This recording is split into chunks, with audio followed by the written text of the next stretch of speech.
New York کے world trade centre کے سانحے کو ابھی صرف 3 سال ہی مکمل ہوئے تھے کہ امریکہ افغانستان میں اپنی ابتدائی کامیابیوں پر اس قدر غرور میں آ گیا کہ اس نے اقوام متحدہ کی پرواہ کیے بغیر اور عالمی رائے عامہ کے بالکل الٹ برطانیہ کے ساتھ مل کر جھوٹے اعداد و شمار پیش کرتے ہوئے عراق میں بھی اپنی فوجیں اتار دی۔ صدام حسین اور اس کی 7 لاکھ ریگولر آرمی ریگستان کے مرغودے کی طرح غائب ہو چکی تھی۔ یہ دنیا کی ایک بہت بڑی فوج تھی جس کے پاس 6000 ٹینک، 4000 بختر بند گاڑیاں، 3000 ہیوی آرٹلری ہتھیار اور 348 لڑاکا طیارے موجود تھے۔ امریکی کانگریس میں 28 مارچ 2003 کو دہشت گردی کے خلاف جنگ میں پاکستان کی خدمات پر وہ اہم رپورٹ بھی پیش کی جا چکی تھی جس سے جنرل پرویز مشرف ایک ایسا کردار کے طور پر نظر آتا تھا کہ جس نے امریکی افواج کے حوالے پاکستان کے 3 ہوائی اڈے کر دیے تھے،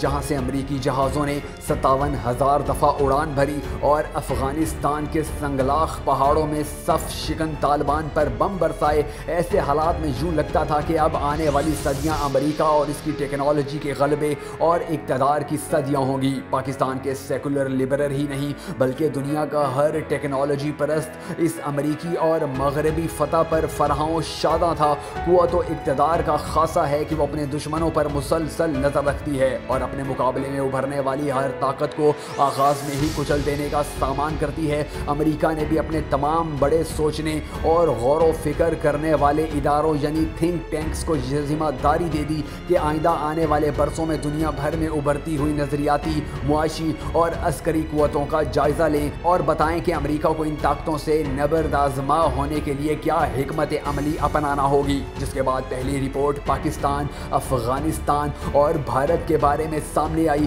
جسے امریکہ کے اہم ادارے کونسل آف فارن ریلیشنز نے ترتیب دیا۔ اس خفیہ رپورٹ کا نام جنوبی ایشیا میں نئی ترجیحات تھا۔ اسے تحریر کرنے والوں میں بنگال کے ایرانی نژاد اصفہانی خاندان کے چشم و چراغ اور حسین حقانی کی خواہر نسبتی مہناز اصفہانی سر فہرست تھی۔ اس رپورٹ کے ساتھ ہی 2 اور اہم رپورٹس رینڈ کارپوریشن نے تحریر کی جن کا موضوع اور مقصد اسلامی دنیا کو امریکی مفادات کے مطابق ڈھالنے کے لیے حکمت عملی وضع کرنا تھا۔ پہلی رپورٹ کا نام تھا سول ڈیموکریٹک اسلام جو اپنے نام سے ہی اپنے مطالب واضح کرتی ہے، جبکہ دوسری اس پہلی رپورٹ میں دیے گئے حقائق کی بنیاد پر حکمت عملی کی تفصیل پر مبنی تھی جس کا نام ماڈریٹ اسلام کے لیے نیٹ ورک کی تشکیل تھا۔ ان دونوں رپورٹوں کی بنیادی خالق شیریل بینراڈ تھی۔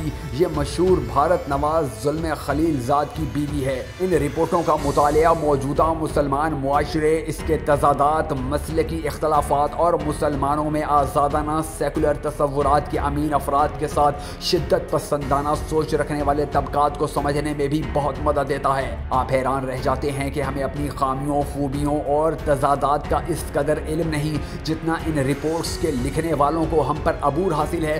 یہ رپورٹیں آپ کے سامنے اس حکمت عملی کو بھی عیاں کرتی ہیں جو امریکہ اور اس کے حوالی مسلم معاشروں کو مغربی رنگ میں رنگنے اور انہیں اپنی تہذیب کا حصہ بنانے کے لیے اختیار کرتے ہیں۔ لیکن ان تمام رپورٹوں سے مختلف اور دہشت گردی کے خلاف جنگ کے تناظر سے بالکل علیحدہ ایک اور رپورٹ دسمبر 2004 میں سامنے آئی۔ یہ نیشنل انٹیلیجنس کونسل کا پروجیکٹ تھا جسے پروجیکٹ 2020 کہا جاتا ہے۔ اس رپورٹ کا نام دنیا کے مستقبل کا خاکہ ہے۔ یہ رپورٹ جو 2004 میں شائع ہوئی ایک نقشہ کھینچتی ہے کہ 16 سال بعد یعنی 2020 میں دنیا کیسی ہوگی۔ رپورٹ کے مطابق 2020 میں چین اور بھارت کی معیشتیں امریکہ کے لیے بہت بڑا خطرہ بن چکی ہوں گی اور ان کے ساتھ ہی برازیل کی معیشت بھی یورپ کے کسی بھی ملک سے بڑی ہو چکی ہوگی۔ دنیا بھر میں گلوبلائزیشن اس طرح چھا جائے گی کہ لا تعداد ملٹی نیشنل کمپنیاں پوری دنیا کے ممالک میں اپنا جال بچھا چکی ہوں گی۔ لیکن اس سب کے باوجود دنیا کو اب کسی ایک طاقت کے قابو میں رکھنا مزید مشکل بلکہ ناممکن ہو جائے گا۔ رپورٹ کے مطابق 4 مختلف گروپوں اور علاقوں میں دنیا تقسیم ہو جائے گی۔ پہلا اہم گروپ جسے وہ ڈیوس دنیا کہتی ہے وہ چین اور بھارت کی معاشی قوت کے سامنے سرنگو یورپ، افریقہ اور ایشیا ہوگا۔ دوسرا گروہ امریکہ کے زیر اثر ممالک کا ہوگا اور وہ بہت کم ہوں گے لیکن اپنی اہمیت کی وجہ سے سیاسی اور عسکری طاقت کو کنٹرول کریں گے۔ تیسری قوت ایک نئی ابھرنے والی خلافت ہوگی جس کا قیام رپورٹ کے مطابق 2024 میں ہو جائے گا اور یہ مغربی اقتدار، روایات اور طرز زندگی کے لیے بہت بڑا خطرہ ہوگی۔ رپورٹ مزید کہتی ہے کہ ان تینوں طاقتوں کی وجہ سے دنیا میں خوف کا راج بھی شروع ہو چکا ہوگا۔ بہت سارے آزاد عسکری گروہ اور ملک ایک دوسرے کی تباہی پر آمادہ ہوں گے۔ ایٹمی ہتھیار سمگل،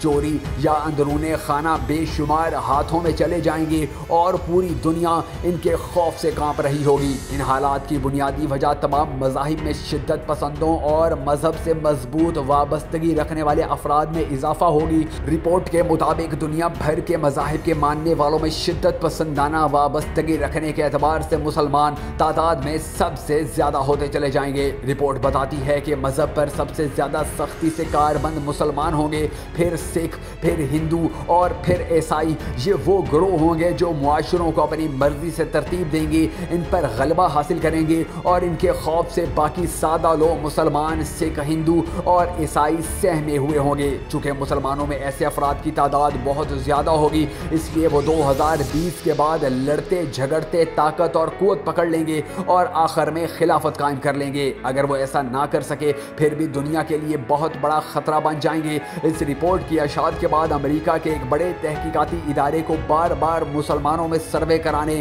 اور حالات کا جائزہ لینے کے لیے کہا گیا۔ اس ادارے کے سروے کے مطابق مسلمان ممالک میں بسنے والے مسلمانوں کی اکثریت صرف اور صرف شرعی قوانین کا نفاذ چاہتی ہے۔ یہ تعداد افغانستان میں 99%، پاکستان میں 84%، انڈونیشیا میں 74%، نائجیریا میں 72% اور مشرق وسطی اور افریقہ کے باقی تمام مسلمان ممالک میں 71% ہے۔ رپورٹ میں ایک حیرت انگیز سوال صرف عورتوں سے پوچھا گیا کہ کیا وہ اپنے خاوند کی فرما برداری کو پسند کرتی ہیں۔ اس کے جواب میں عراق، مراکش، انڈونیشیا، افغانستان، ملائیشیا اور پاکستان سمیت تمام اسلامی ممالک کی 95% خواتین نے کہا کہ وہ اپنے خاوند کی فرما بردار ہی رہنا چاہتی ہیں، جس سے یہ نتیجہ نکالا گیا کہ ایسی صورتحال میں شریعت کا نفاذ بہت آسان ہو جائے گا۔ آج جائزہ لیں تو اس رپورٹ کے مطابق دنیا کے حالات تو بالکل ویسے ہو ہی چکے ہیں۔ رپورٹ نے 2020 کو ایک بہت بڑی کشمکش کے آغاز کا سال کہا ہے۔